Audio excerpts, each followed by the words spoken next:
2020 October ತಿಂಗಳಲ್ಲಿ ಸುಮಾರು 2 ಕೋಟಿ ರೂಪಾಯಿ ವೆಚ್ಚದ ಉಚ್ಚಿಲ ಮುದರಂಗಡಿ ರಸ್ತೆಯ ಅಗಲೀಕರಣ ಕಾಮಗಾರಿ ಆರಂಭವಾದಷ್ಟೇ ವೇಗವಾಗಿ ಸ್ಥಗಿತಗೊಂಡಿದ್ದು, ಇದೀಗ ನಡೆದ ಅರೆಬರೆ ಕಾಮಗಾರಿಯಿಂದಾಗಿ ಜನ ಸಮಸ್ಯೆ ಅನುಭವಿಸುತ್ತಿದ್ದರೂ ಜನರ ಗೋಳು ಕೇಳುವವರೇ ಇಲ್ಲ ಎಂಬಂತಾಗಿದೆ.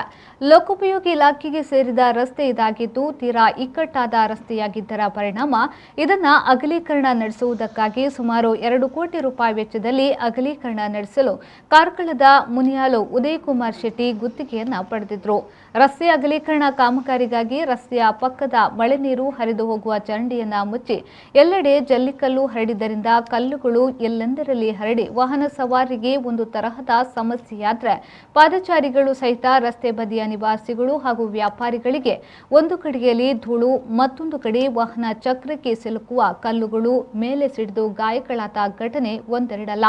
ಈ ಬಗ್ಗೆ ಮಾತನಾಡಿದ ಬೆಳಪು ದೇವಪ್ರಸಾದ್ ಶೆಟ್ಟಿ ಅವರು, ಕಾಮಗಾರಿ ವಿಳಂಬಕ್ಕೆ ಈ ಭಾಗದ ಶಾಸಕರ ವೈಫಲ್ಯವೇ ಕಾರಣ. ಗುತ್ತಿಗೆದಾರರನ್ನ ನಿಯಂತ್ರಿಸಬೇಕಾಗಿದ್ದು ಶಾಸಕರ ಜವಾಬ್ದಾರಿ. ಅವರೇ ಇದರ ಬಗ್ಗೆ ಗಮನವೇ ನೀಡದಿರುವಾಗ ಯಾರೇ ಗುತ್ತಿಗೆದಾರರಾಗಿದ್ರೂ ಇದನ್ನೇ ಮಾಡುತ್ತಾರೆ. ಈ ಅರೆಬರೆ ಕಾಮಗಾರಿಯಿಂದಾಗಿ ಜನ ನಿರಂತರ ಸಮಸ್ಯೆಯನ್ನ ಅನುಭವಿಸುತ್ತಿದ್ದಾರೆ. ಇದನ್ನ ಶೀಘ್ರವಾಗಿ ಮುಗಿಸುವಂತೆ ಜನರ ಪರವಾಗಿ ಒತ್ತಾಯಿಸುತ್ತೇನೆ ಎಂದು ಹೇಳಿದರು. ಮಾನ್ಯ ವಿನಯ್ ಕುಮಾರ್ ಸೊರಕೆ ಅವರು ಸಚಿವರಾಗಿದ್ದಾಗ, ಶಾಸಕರಾಗಿದ್ದಾಗ ಮಂಜೂರಾತಿ ಮಾಡಿ ಅದನ್ನು ನಮ್ಮ ಬೆಳಪಲ್ಲಿ ಅನೇಕ ಯೋಜನೆಗಳು ಬರ್ತಾ ಇದೆ, ಜನರಿಗೆ ಅನುಕೂಲ ಆಗಬೇಕು ಅಂತ ದ್ವಿಪಥ ರಸ್ತೆ ನಿರ್ಮಾಣ ಮಾಡಲಿಕ್ಕೆ ಯೋಜನೆಯನ್ನು ರೂಪಿಸಿದರು. ನಂತರ ಬಂದವರು ಆ ಯೋಜನೆಯ ಇದನ್ನೇ ರದ್ದು ಮಾಡಿದರು. ಪುನಃ ಮರು ಟೆಂಡರನ್ನು ಮಾಡಿಸಿ ಜಾಸ್ತಿ ಮಾಡಿ ಆ ಮರು ಟೆಂಡರ್ ಆದರೂ ಕೂಡ ವ್ಯವಸ್ಥಿತವಾಗಿ ಆ ಟೆಂಡರ್ ಪ್ರಕ್ರಿಯೆ ಆಗಿಲ್ಲ ಅಂತ ಹೇಳಿ ಕಾಮಗಾರಿ ಸ್ಥಗಿತ ಆಗಿದೆ. ಅದು ಬಿಟ್ಟಿದ್ದಾರೆ.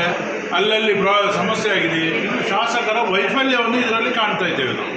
ಇದು ಜನಪ್ರತಿನಿಧಿಗಳು ಇದರ ಹಿಂದೆ ಇರದಿದ್ದರೆ, ಅವರಿಗೆ ಆ ಬಗ್ಗೆ ಗಂಭೀರವಾದಂಥ ಒಂದು ಸಮಸ್ಯೆಯ ಅರಿವಿಲ್ಲದಿದ್ದರೆ ಈ ರೀತಿ ಆಗ್ತದೆ.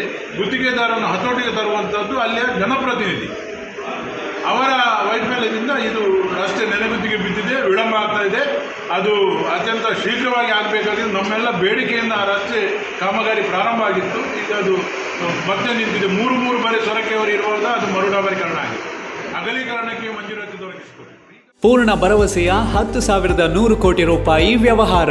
ಸಹಕಾರ ರತ್ನ ಡಾಕ್ಟರ್ ಎಂಎನ್ ರಾಜೇಂದ್ರ ಕುಮಾರ್ ಅವರ ಅಧ್ಯಕ್ಷತೆಯಲ್ಲಿ ಅಭಿವೃದ್ಧಿಯ ಪಥದತ್ತ ಸಾಗುತ್ತಿದೆ ಎಸ್ಸಿಡಿಸಿಸಿ ಬ್ಯಾಂಕ್.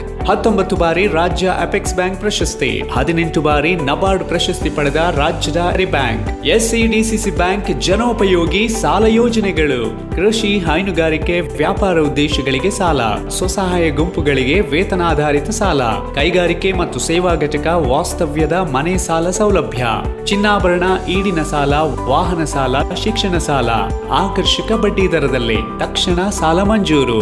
107 ವರ್ಷಗಳ ಸಾರ್ಥಕ ಸೇವೆಯಲ್ಲಿ ದಕ್ಷಿಣ ಕನ್ನಡ ಜಿಲ್ಲಾ ಕೇಂದ್ರ ಸಹಕಾರಿ ಬ್ಯಾಂಕ್ ನಿಯಮಿತ.